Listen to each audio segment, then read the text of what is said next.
Spectre on site. Studio transmission incoming.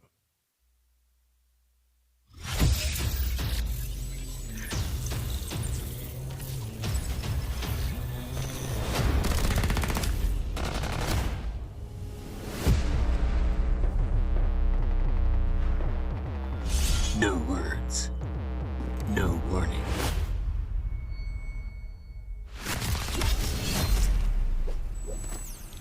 Just carnage.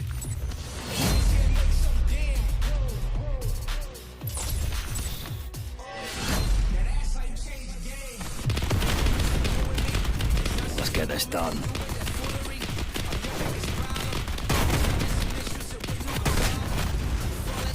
Sensor going live. Lights out.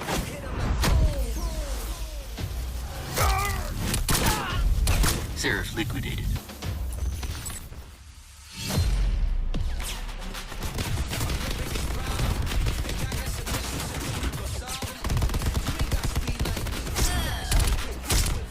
Providing cover. Launching Hawk.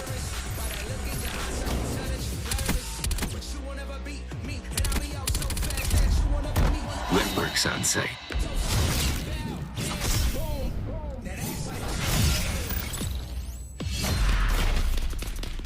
Moving to flank.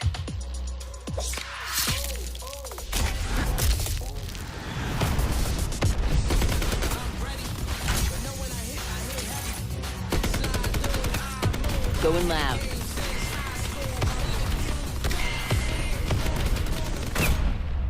They may defend against a single blade. Against the Flood, not so much.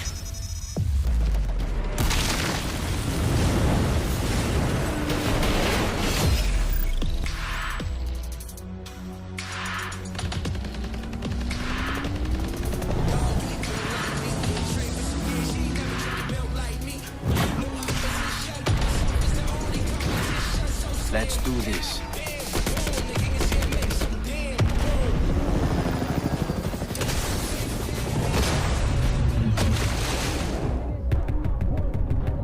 Supply drop incoming. You know me. I don't like anyone.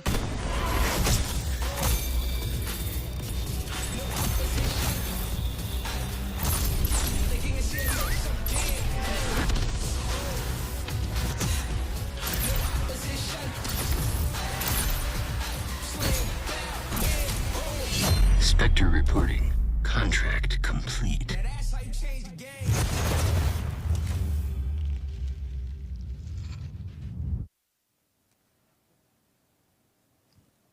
Hey everybody, how you doing? I'm John Raffis, and welcome to Treyarch. Tomorrow marks the end of entertaining our inner heist fantasy and the beginning of unleashing our inner assassins, with the beginning of Operation Spectre Rising, first on PlayStation.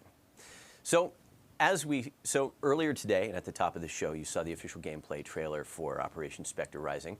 As we speak, my colleagues Foxy and Ben are pushing the buttons of their magical social media machine to take a Treyarch blog post live that shares this.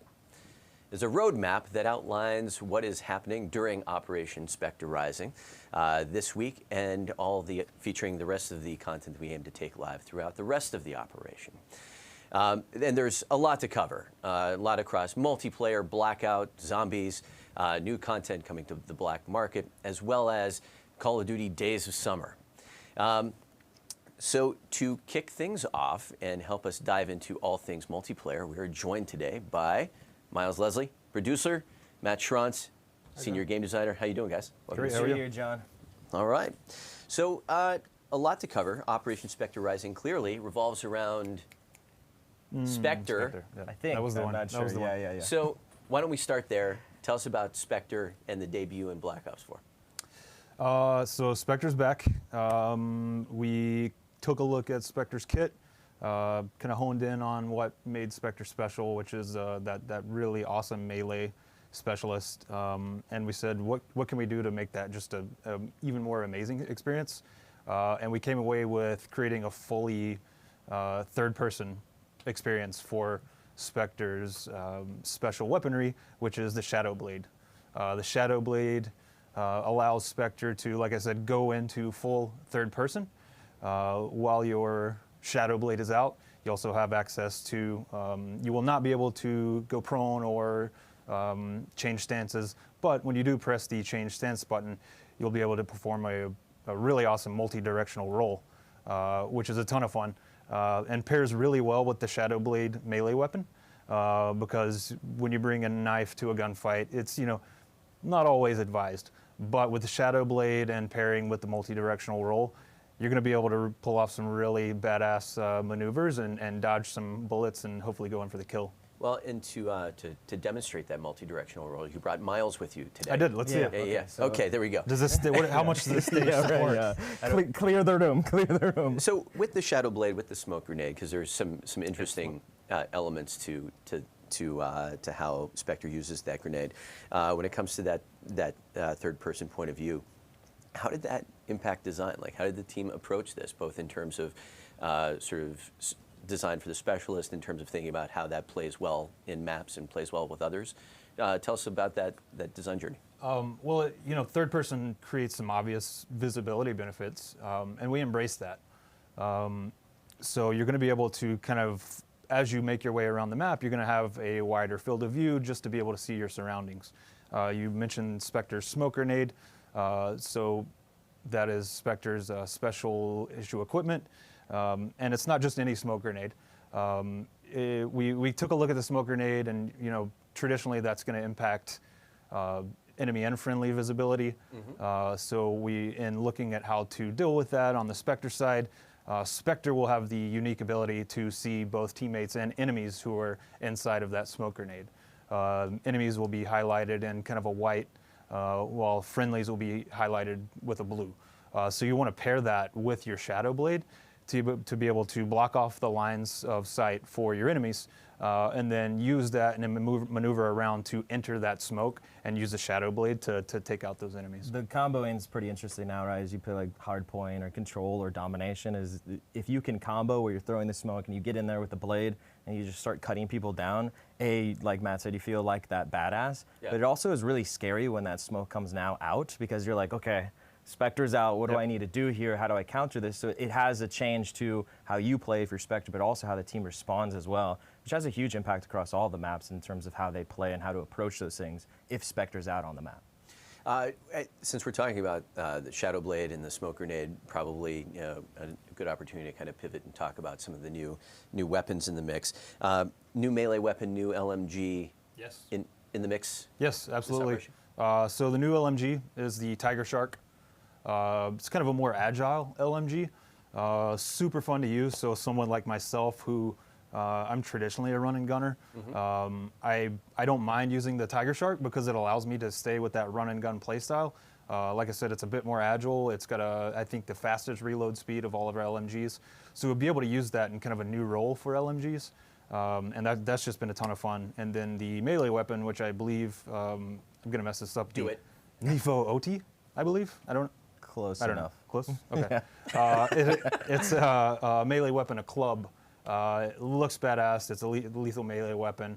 I've also had a ton of fun using that bad boy, going around and making our fellow developers squill in excitement, I guess you could say. Yeah. Nice. There's a story there. We'll save that for another time. All right. We'll have a couple new multiplayer maps that come into the fold as well. Before we get there, though, because we'll sort of walk through each one. The end of this week, if I'm not mistaken, Prop Hunt makes a return. Yes, and goes live. Prop Hunt. Again, one of our favorite game modes. We've brought it back bigger and better than ever for Black Ops 4. There you can see live out all of your fantasies as random things. That's actually Miles, the trash can. I actually have a costume at home where I just try to become the trash can. So. Yeah, so Prop Hunt, if you don't know what it is, and you've been living under or as a rock, I don't know. I see what you did. We have to deal with this all day. It pits a team of hunters against a team of props. And then each map will have their own specific prop set to cycle through. As a prop, you'll be able to change between props if you spawn in and you don't necessarily think you can hide as the one you've been given. You'll be able to do that a couple times. You'll be able to lay down decoys, and then to kind of help with the hunters, every 20 seconds the props will whistle in the world. So you want to crank your headphones up and listen for that whistle. Yeah. What's your favorite prop?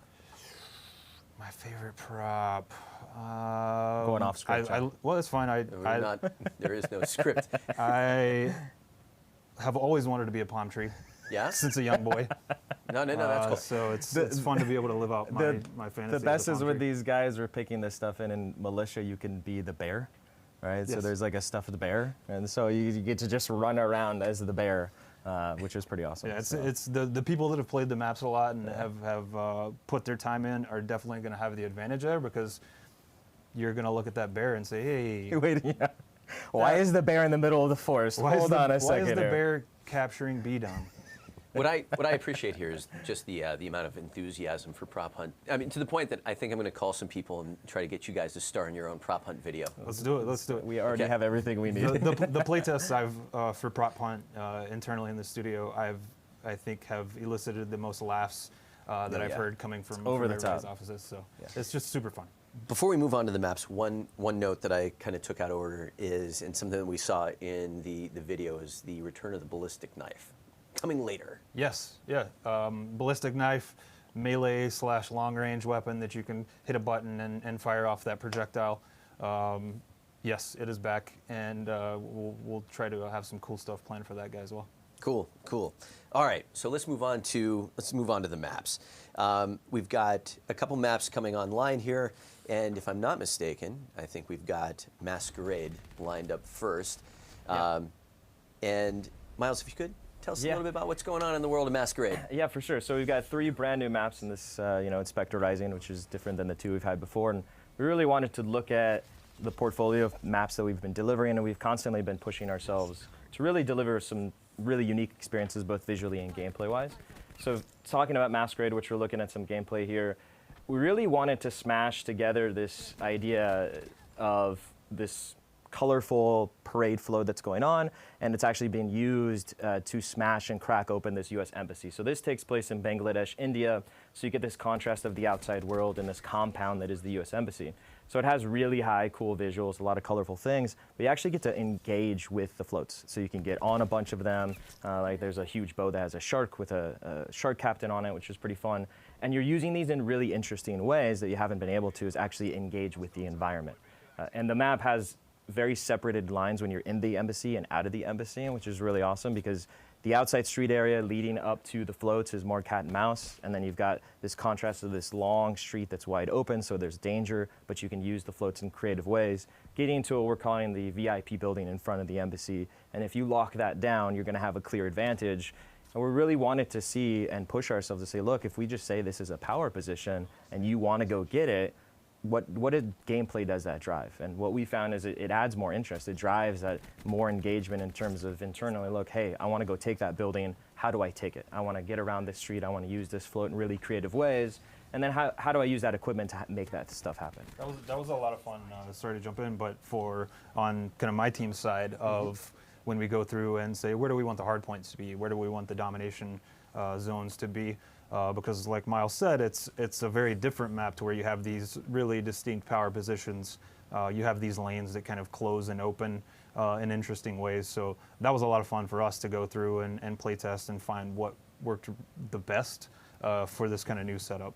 Yeah, this is all about, we really wanted to push where people, there's a clear advantage, right? You get into these windows that we're looking at here that overlook the embassy, the VIP building, and drive people to want to take these, right? You can still run and gun, but if you're going to be smart and try to use the equipment and everything that you've got in your arsenal, you're going to be able to lock down these different zones. And that was really compelling to us, on top of trying to use the environment even more.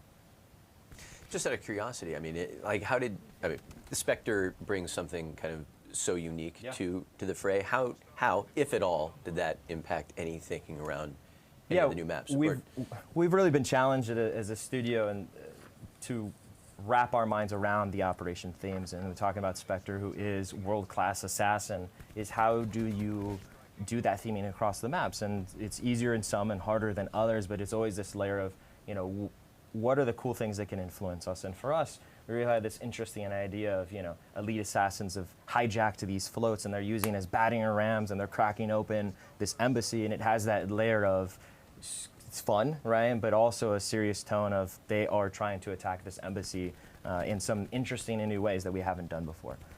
Sure. All right. Map number 2, Artifact. Number 2, Artifact, yeah. So Artifact is another super fun map. Once the gameplay comes up, you guys will see. So this was super fun for us because we started with this idea, and this contrasts this to Masquerade, where we talked about platforming. We really wanted to have a platforming experience, and when I say platforming, it's really about being able to choose and jumping from different actual platforms, high and low. We wanted to create a sandbox of this, and going to Iceland where this takes place, and you've got this mashing of this beautiful landscape together with the green and the volcanic rock and the ice and the snow allowed us to really embrace that. And this map has so many decisions. You can make so many quick decisions going high, going low, jumping over enemies, getting behind enemies in really creative ways. It plays very, very different than any of the other maps because of those choices. Well, it seems like when you talk about elevations, it continues to build upon some of the ideas that you had in Operation Grand Heist. Absolutely. As we keep pushing ourselves, and we know we're onto something when we're playtesting, and it was like that felt very uncomfortable because it was different. We're like, you can't have 3 platforms that you've jumped on to get over someone because we haven't done that. And the answer is, well, actually, we have to do that, right? Like, we have to challenge ourselves more so than we have to try to bring something to the community. And we're excited to see how people respond to that, right? And what do they like, what do they not like? Because we are monitoring these things, and that's influencing where we should go and also what we should and should not do. But this map's super fun. It's also got some fun things. There's a working geyser. So there's geysers that actually go off during the match, and if you get stuck in them, you'll go hurling up in the sky, ragdolling, which is awesome. It also has a one-way ice slide. So this ice cave most of the map is pretty open with the platforming. The ice cave is pretty close quarters, and it has a lot of different flanks, but there's a way to use a one-way ice slide to get behind enemies, which is pretty cool because you have to commit.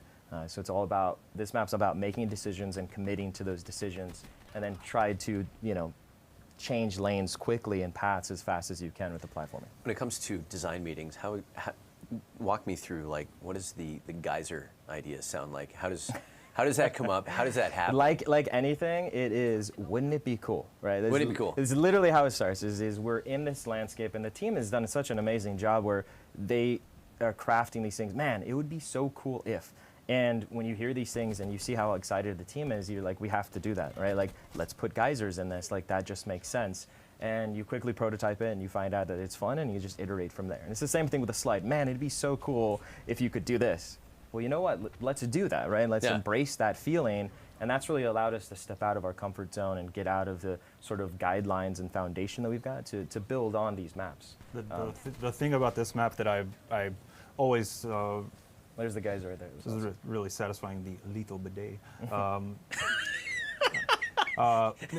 playtesting, I've found that this map more so than maybe any other is, and you can even see it here in the gameplay, is you can really play with any style that you want and be successful at it. It just comes down to those decisions that Miles mentioned. So if you're a sniper, you're going to be able to find that optimal path that will allow you to be successful as a sniper. If you're running a KN57, you're going to be able to find that path that helps you optimize that. Or if you're running, you happen to get the NIFO OT melee weapon, you're going to be able to do that as Jarrett in our playtest does with his melee weapon. Yeah, I want to call out Jarrett specifically, who is a master at sneaking up behind you and knifing you. Yeah. And then after you respawn, will then snipe you. So really been... Just both sides. Yeah, just both sides you get it from Jarrett. So thanks, Jarrett. Thank you, Jarrett. Thank you. You've crafted me in the pits of hell. But to go real quick back to the theming of the assassination, the map's called Artifact, and what it is this archaeological group has actually been hired to find a zombie artifact. They don't know that it's a zombie artifact, they're just finding an artifact. It's actually the Odin statue from one of the zombie maps, which is really cool, and they start digging it out, but since the zombie artifacts obviously have, unearthly powers, some bad dudes try to stop them and assassinate them and wipe them out to steal it. A little Indiana Jones inspired, it's sort of treasure hunted. Yeah. It's kind of the idea, which is pretty cool. I like it. So then there is a third map in the mix. It is a reimagining of a fan favorite, WMD. Yeah, so WMD is awesome. We really started to look at the portfolio and what we wanted to give back to fans. And this is another one where we could give more across the portfolio. So we still have the 2 brand new experiences, but WD, because it's so old in terms of BO1, it still plays very different, and it has its own foundation. This map's about insane verticality and just complexity overall. So when we were looking at it, it complemented the openness and decisions of Artifact, the dichotomy between the embassy and the streets and Masquerade, and gave something new. We really wanted to lean in feeling cold, that your teeth would be chattering if you're in the Russian hidden laboratories that are cooking the Nova 6. But it's really fun because it's brought back a lot of memories for some of the team that was still playing, and seeing the new team members that didn't work on the original having a lot of fun on it and how it plays so different was pretty cool. We really wanted to lean into that insane verticality overall, because you got the gantry in the back area, all the different catwalks and roofs you can get on. There's a lot of outsmarting you can try to do, packed so close together that you feel like you can really, really outsmart enemies more so than you may have been able to do in some of the other maps that are bigger and wider and have those decisions spread out. There's a lot of decisions to be made in here. As we kind of wind down sort of the multiplayer portion, what are you guys most excited about? What do you, personally, what are you most excited about in terms of Operation Spectre Rising? What are you looking forward to most? Being a palm tree. Boyhood dream. Yeah. No, I get that. I get that. No, that's a hard one. I absolutely love prop hunt. I got to go with playing as Spectre. I really enjoy that close range gameplay, and it just feels. I wanted to curse there. I'm not going to. It feels amazing, John, to just roll through and slash people, and just to hear their overjoy through death chat. Revenge. That's my favorite. Spectre, playing a Spectre in where we allow you to play a Spectre. It's just a blast. Yeah. For me, it's these maps really, I live and breathe the maps, and really trying to push ourselves in the team, and the really responded is want to see how the community responds to these maps, how they're playing them. It even goes to some of the alt maps. We had Arsenal Sandstorm come out during the previous operation. We're going to have some more come in this. We are listening to the feedback, and we're really trying to change things to be more interesting and to be more fun. So the feedback is great, the constructive, positive feedback from the community that we want to lead into. But that's what I'm excited about, is how do people play this, right? How are they feeling about it? What are the things that we didn't experience that people experience?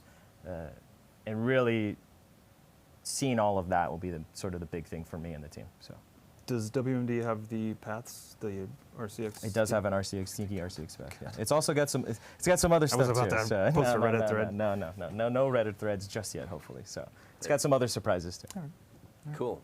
Well, guys, thank you very much for coming by. Thanks, John. Really appreciate it. Thanks, John. Next, we will be moving on to zombies with our lead writer, Craig Houston, and expert game designer, Mark Mastis. Before we do that, though, wanted to give you a sneak preview inside what we are planning on the declassified front next. As you know, over the last couple months, we've rolled out a video documentary series called Declassified. And we have taken a look at the ballistics of Blackout. We've taken a look at the history of Nuketown. We've looked at how a story is told through sound with our audio team. Next up, the effects team. Now, in the next couple weeks, we will release the full-length video documentary piece. However, this is a preview that takes a look inside of what the FX team does. When you talk about everything from sparks to fire to smoke to weather and dust particles, this is a team that brings those living, breathing elements into the game world to make it feel alive and make the gameplay environment feel, well, like there's motion. Here is a sneak peek into our next declassified FX.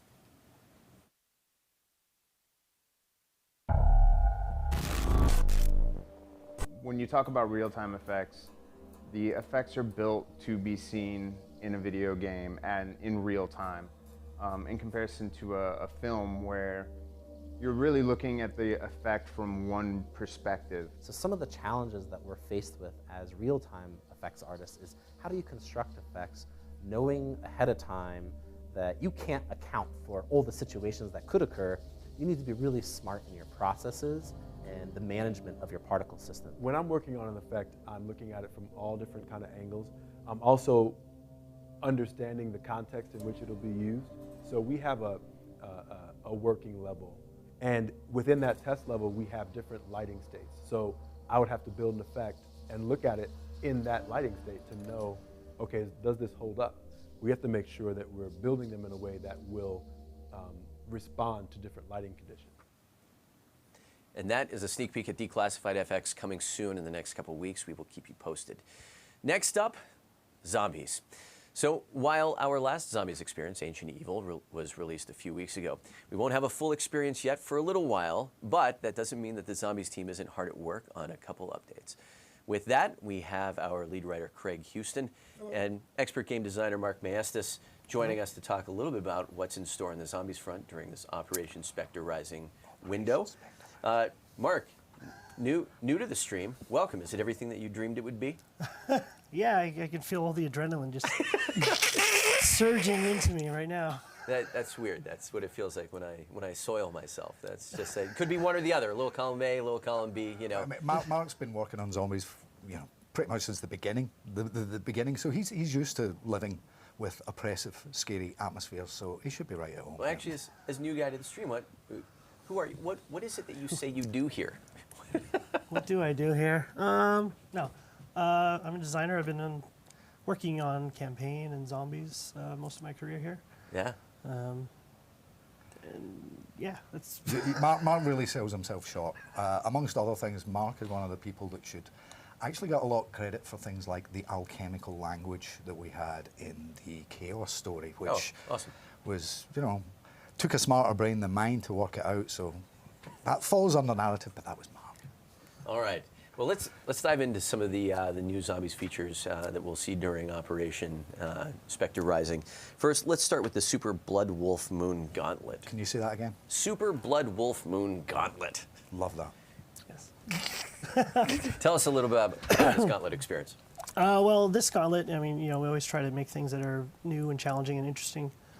And, this one's going to test your knowledge of quests, and it's going to be kind of like the phases of the moon. You'll be waxing and waning in power. I've been doing that my whole career. I mean, shooting pool balls. I mean, that's pretty out there. Obviously, it's built around the Dead of the Night map, which is one of my personal favourites visually. With the mythical creatures and things that you've got in there. The Gauntlet really let Mark and his guys kind of play with those features in a very different way. New challenge. Yes. Taking it up a notch. Yes. All right. Well, there's also an update with the Classic Elixir restock. Can you tell us a little bit more about that? Yeah. So one thing we found is that when you didn't have many elixirs to use, like of a particular kind, you tended not to use them because you're afraid of running out, and then you have an empty slot that's not doing anything. So it's a nice little bonus feature that if you run out, it will replace it with a random classic elixir. And this can happen too, like if you forget to change them out between games, and then you go into the game, you'll have something there, and it won't be just empty. All right. Very useful. Very useful. And rumor has it the Tiger Shark LMG makes an appearance in the mystery box. Yes. So that's coming up. And then Winter's Whale improvements? Yes. All right. Tell us a little bit about that. So, Winter's Whale was at the top of the list to be looked at for improvements. And we took a look at it, and we really tried to rethink about how it works and how to solve some of the issues that occur with it. Like, when you're running around and a zombie just randomly swipes you, and then it procs, and then you're just out of charges for a long time. So what we did is we changed it so that you only proc when you get hit if you're injured. So if you're not at full health and you get hit, it'll proc. So it's like, hey, you need it now because something's already hit you, as opposed to like the random one-off. And also, you recharge at the end of a round and when you get max ammo. And also, we looked at the recharge times, and it was pretty abysmal. So we changed it so that... Get off the fence. Tell us what you really think. So it charges like once. You get one charge every 60 seconds. So I think it's a pretty good upgrade. All right. Also on the roadmap, we're looking ahead to the Labors of Hercules Gauntlet. Labors of Hercules. Yeah. Yes. I mean, obviously, Ancient Evil's not that long been out in the community. It's been a real pleasure to see how well that map went down. It's one that we're all very proud of. So a gauntlet for it. I mean, Labors of Hercules. There's been some discussion over how to spell labours, I've noticed, on some of these things. That's the kind of British-American fight going on. But I don't know if we wanted to tease too much about that one yet, but it's a coming down the road. This has been one of the fun things to do with every one of these maps, is to introduce a gauntlet. But that's not really the end of the gauntlet conversation. There's the hard mode gauntlet as well. Yeah, just for me. Just for you. Especially just for me, because besides making myself physically sick doing the Helcatraz one where the controls are reversed because I suffer quite badly from motion sickness, people thought it would be a good idea. Let's make them even harder and test them on Craig. Outstanding. So over the next couple of weeks during Spectre Rising, in terms of like what's going to be rolling out on the Zombies Forum, what are you guys most interested in having fans sort of get to experience? There's so many things. I can't. It's hard to talk about one thing. Make it a couple. Okay. Well, there's a few other little tweaks we've made to Dead of the Night, and that one is the nosy fart tooth. Sorry, that's what Gideon Jones called them. Yeah. Nosferatus. Yeah. Sure. They have been adjusted, shall we say? Yeah. We got a lot of feedback about the difficulty of the map, so we've made some adjustments. We made the werewolves appear less frequently. Nosferatu's their spawn rate is reduced quite significantly, and also it used to be that when you got the Sentinel artifact, the zombies would start running because we thought, hey, all the doors open, there's so much space to cover, they need to run so that they can get to you. But then we also have a lot of kind of defend type objectives, so that just made those objectives more difficult than they should have been. So we just got rid of that bit, and it's a lot nicer from the start until you get to PAP. We're always balancing. Always. Then there's also adjustments to the magic box. So now we keep adding so many weapons, it's just filling up the box, and it's hard to get specific things. So we've taken out some of the wall buys from the box, and also it's kind of messing with the power band of the box a little bit. So we've changed how the probabilities work in getting weapons so that they're more based on the original power bands, and also so you don't get like 3 Essex in a row. We've made it so that the duplicates are reduced quite a bit. So like when you get one, you won't see it again for a little while. Right. That's good. Cool. And one more thing. Lay it on me. Wait, what was it? Sorry. It's my first Anywhere time. but here. Please have mercy. Let's see. It was the magic box. Oh, really important. Camos. Camo kill requirements. Okay. So, originally we thought, hey, people will be working on camos, and you get random weapons, and you just work on different ones. But, over time, people want to get certain ones to work on, and that's really difficult. So, by the time you get it, it can be later in the game, and then by the time you finish, you're not getting as many kills for that whole game session as you would have usually gotten. So we just decided to have all of the kill requirements for box-only weapons, so you can get your camos a lot faster now. Very nice. All right. Wraps things for zombies. Almost. And yeah. Scene? Anything else? Well, I've just got to go and keep working on DLC 3 and 4 to conclude the Ether storyline. So I'm very busy with that, and that's all I'm going to say, John. No big deal. Exciting. No pressure. Yeah. All right. Shortly, we will be joined by Mr. David Vonderhaar, and Matt Schrantz will be making a return to the stream to talk all things Blackout. For now, I believe that we've got a little bit of Spectre video for you. Roll to this.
With the launch of Operation Spectre Rising, there were some pretty ambitious updates to the Blackout map. And here to talk about all that and more on the Blackout front, we've got studio design director David Vonderhaar and Matt Schranz. Hello again. Hello! Back with us.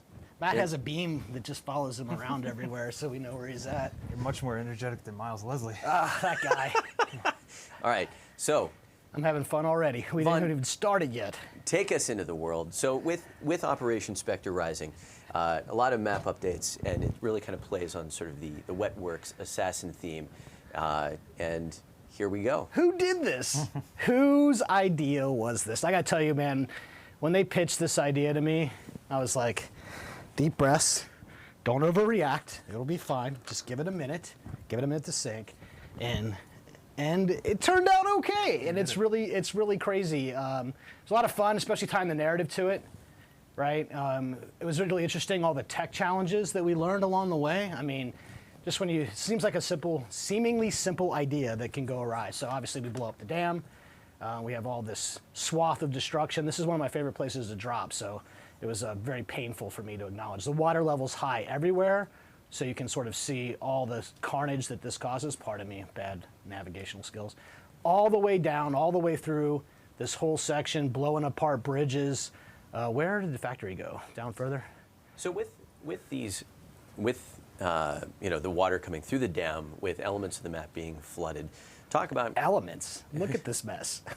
Talk about how gameplay has been affected by the flooding. So I'll give you one, and then I'll let Matt do the other. I mean, the main thing is, like, you have rule sets, you have ideas that have to be enforced about where items are in the world, how far apart those items are from each other, how dense they are in every structure. And when you take water and you just go, there's water everywhere now, all those rules just puff away in a brief flash. And then you have to kind of go back through and figure out how are you going to compensate, right? Because running around in the water is what they, folks are already joking, the splishy splashy.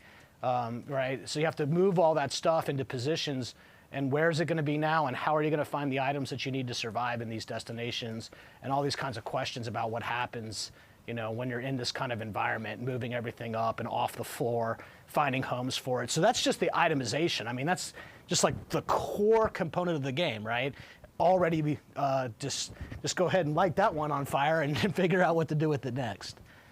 So talk a little bit about sort of vehicular gameplay. How does that, because that's one element of how you engage the Blackout universe. The boats in particular. Yeah, so if you were able to see the gameplay trailer, you probably saw some boats zipping around, for example, the farm area, where traditionally boats do not go.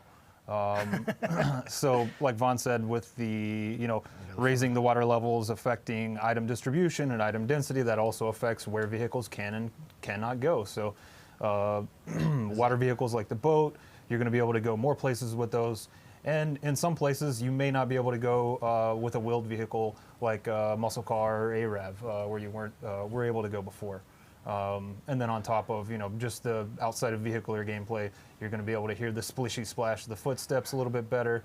So there's going to be a lot of things that change with this that you may not be immediately apparent. Where you want to go and what you want to do and how you want to go about that, which is a really big deal. I thought it was really interesting in this particular case, for this particular vision that the team had on the map, was usually when you put in something like, say, Ghost Town or Hijack, you're like creating a location where people want to land and drop. Here, you're creating a location that some people are going to embrace highly, right? And others are going to be like, I'm not going anywhere near that disaster zone because it's just, So that's a really interesting take to like negative design, right? A reverse, like sort of take this thing and then carve out this spot where certain types of people are going to get pressed to the edges and not be anywhere near this and not want to have to come across it. So the gameplay that this offers is both on both sides. It's not just here's this new location that you want to drop, but here's this whole swath of experience all the way down through the map, right? We haven't done that. We haven't said from here to here, let's change all of that. It's been here's this destination, or here's that destination, or here's these new supporting structures.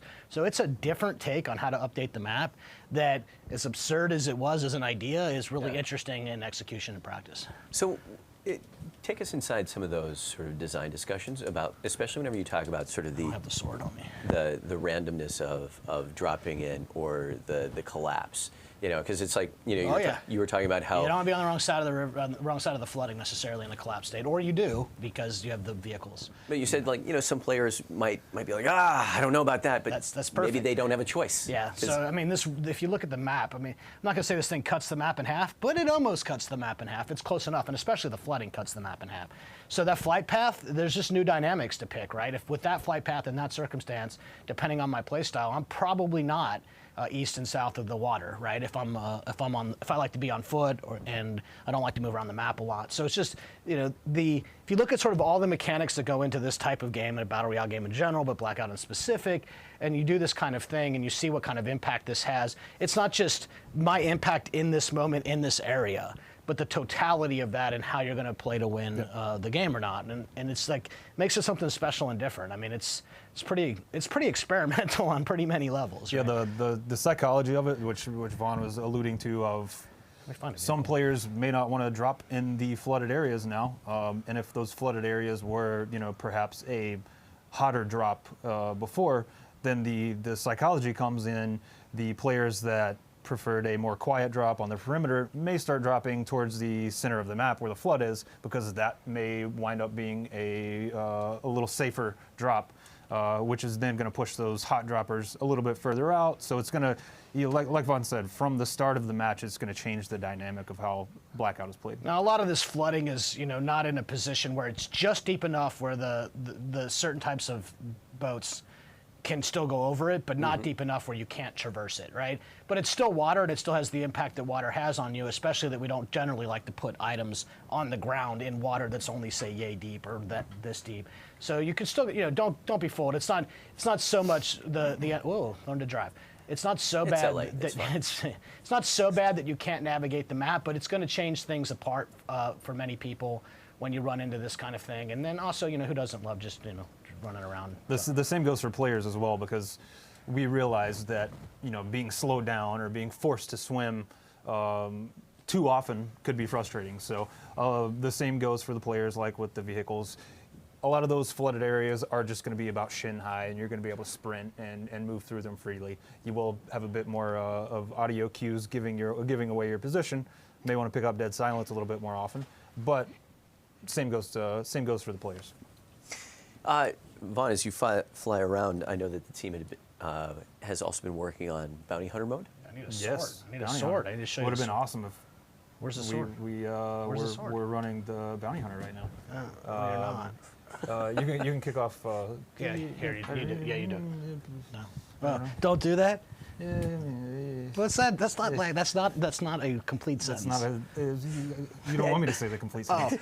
Don't show the dev GUI. Well, I'm not sure if we can find the sword in this mode. No. Because Spectre's sword, the Shadow Blade, is exclusive to the new Blackout game mode, Bounty Hunter. Bounty Hunter. Can you guys try? Put that off and then see if you can load the game mode. So, for each operation, we like to have a kind of a operation themed game mode. Sure. Obviously, for Spectre Rising, how do we incorporate Spectre Shadow Blade, and Spectre Smoke into live. Blackout? All right, let's go. Let's do it live. You ready? Yeah. I don't know how to sit right. Okay. I don't know what we're doing. All right. Okay. I don't know what you're doing. We're gonna explain this game mode while the boys try to actually show you the sword from top to bottom. So, like I said earlier, for multiplayer, yeah. Spectre and the Shadow Blade, it can be difficult to run around with a melee weapon in multiplayer. Okay, now extrapolate that out to Blackout.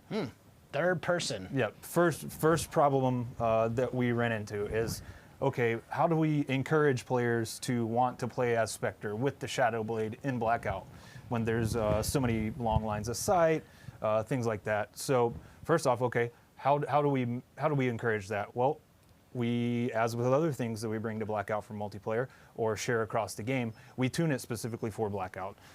So if you are playing a Spectre in Blackout and Bounty Hunter, you're going to move a little bit faster. Actually, your move speed, your regular walk speed, is going to be the same as a normal player's sprint speed. And then we'll scale out from there for sprint speed. So I'll kind of take it to the top and set the tone for Bounty Hunter. Okay. Bounty Hunter is a game mode where you are tasked with becoming Spectre.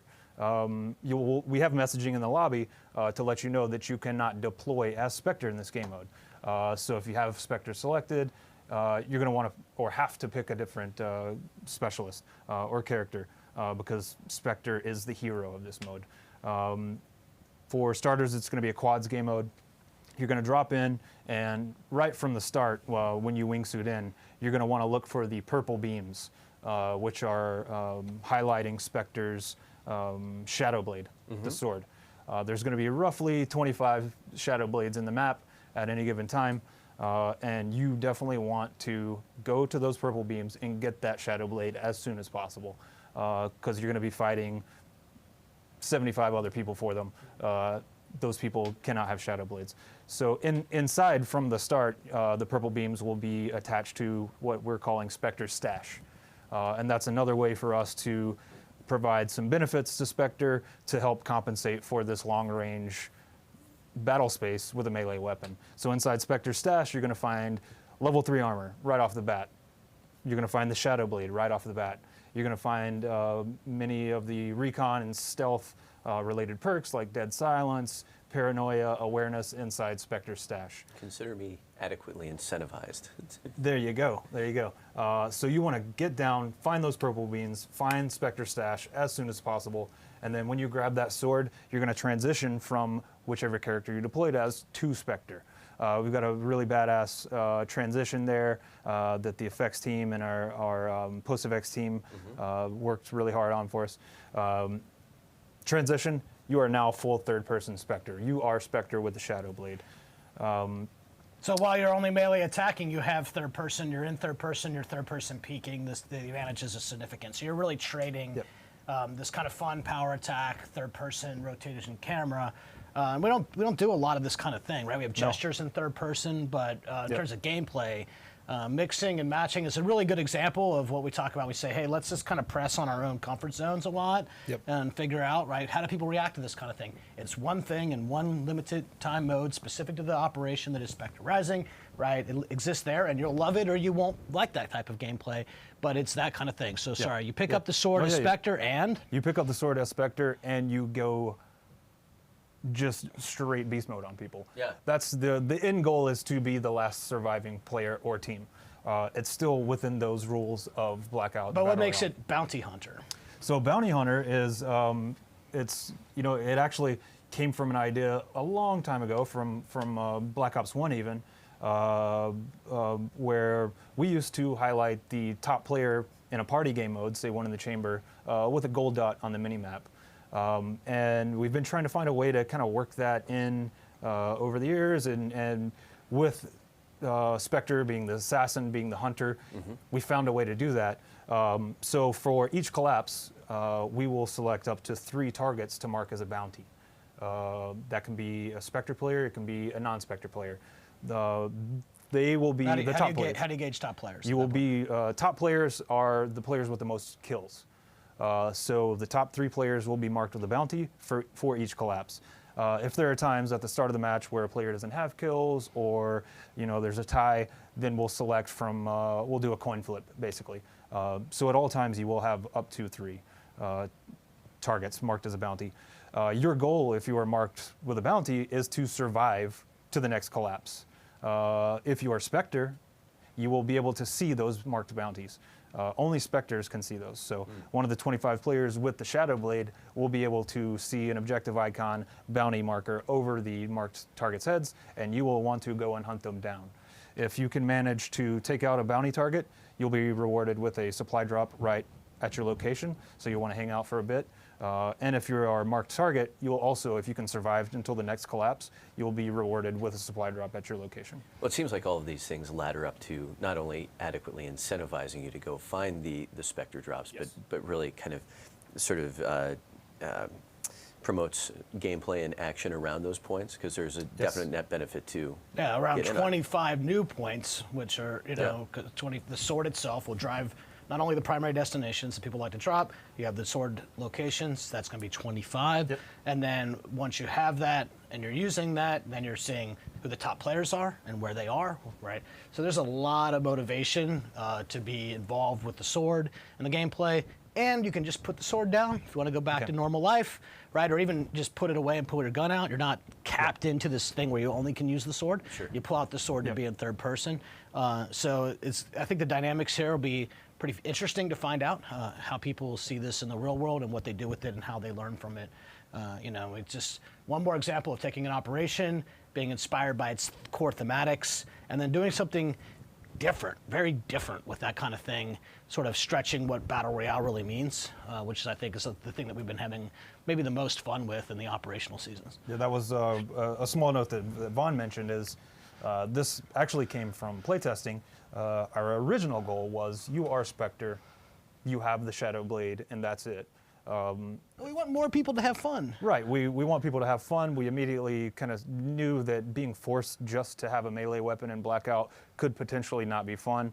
I would argue that I only use the Shadow Blade when I become Spectre now, just because I see it as a challenge. But in playtesting, we played one iteration where you could pick up a weapon, say an assault rifle, SMG, whatever. Oh, so good. And then you can, so if you have that secondary weapon, you can switch from third person I don't Shadow need to use Blade. guns in Battle Royale. I could just use my sword. You can switch in to third the person. third person Shadow Blade, and then when you switch back to your other weapon, you're going to be back in first person. So you can, if you don't feel up to the challenge, John, I mean Vaughn, I don't know, I don't want to call names. It rhymes. You can carry your favorite weapon that you may be able to find on the ground and switch back to that freely. All right. It's like the older brother you're glad you never had. That's a good way to put it. All right, a couple other things. Anything else on the bounty hunter front? A couple other things. No, I'm sure there'll be gameplay on this from your favorite creator, no doubt, before you wake up. So I'm sorry that we couldn't show you the sword as a technical glitch here. We'll figure that out. Ground war, fast redeploy, equipment, a couple other updates. I know we sold all of our time. Okay, ground war. All right, this one's good. Ready? 50 on 50 in Battle Royale, in this mode. That's Ground War. Ground War is not 9 on 9 in multiplayer. Ground War for Black Ops 4 and Operation Spectre Rising means this mode, as you know it, with 2 teams of 50. So your squad is like a sub-team of a larger team. So half of you can always win now, right? Yeah. So it's playing a 50 on 50 Battle Royale mode is pretty interesting. It plays a lot like Ground War would, but with a lot of people. There's a lot of incentive to revive people who are on your larger team, not just your squad, right? And then the mechanics of that stuff, like medic and things like that, become a lot more important. You know who's on your team. Friendly fire is disabled because I know you're all griefers and you're going to shoot your teammates. Is that true? Yeah, that is absolutely true. All of it.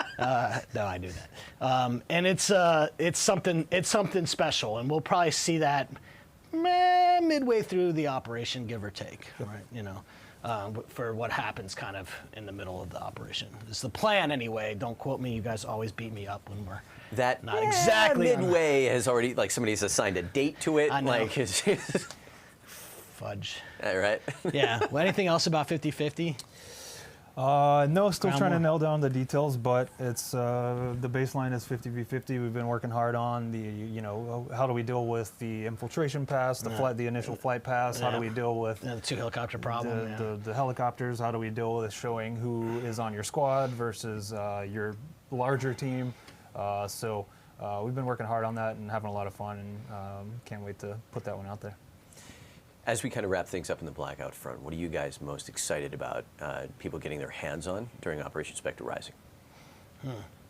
Well, I got to tell you, I am pretty fascinated by how the universe will react to this idea of us blowing up the dam and raising the water level, and the impact that has, and then how do you get out of that? Like, I'm fascinated by what happens after that. Like, okay, now that we've flooded the map, what does it mean when it's not flooded, and how do you restore it? And so I find the fascinating to this is a little bit of storytelling. Hey, Spectre blew up the dam, and then we're just sort of thinking about that and how that carries us forward, and how we move forward to the with every operation. There's also an event that we haven't talked about yet. How those two tie together. I mean, we do not make things easy for ourselves.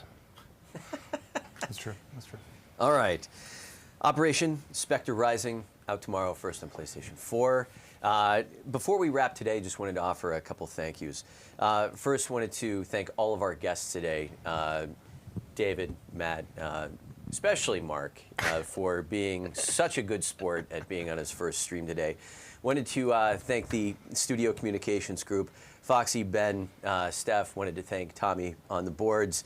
Wanted to thank Lee Staples for running audio. Wanted to thank Robert Sanchez for Just all standing things. there. Just really Just looking standing there. so good back there. It's a shame he's off camera. Rose wanted to thank Jay Purrier. Wanted to send out thanks to Activision PR, Legal, and Social. In particular, a special shout out to Art Services and Jared Castle in Consumer Marketing for having done the Lord's work to get that roadmap done. Took years off his life. About 2 weeks ago, Jared looked like he was like 22. Now it's like, you know, a hard early 70s. Poor guy. But the roadmap is done. That's the kind of sacrifice we're willing to make for you. Also, for those of you in the U.S., don't forget Sunday, May 12th, Mother's Day. Take a little moment, thank the woman that brought you into this world and can take you out. Anyway, also to my littlest man, Nico, for his birthday tomorrow. I've got another sort of proper list of thank yous, Vaughn. That's what's happening. That's all we got. Thank you for tuning in to the live stream. Enjoy Operation Spectre Rising tomorrow. Transmission offline. See you in the shadows.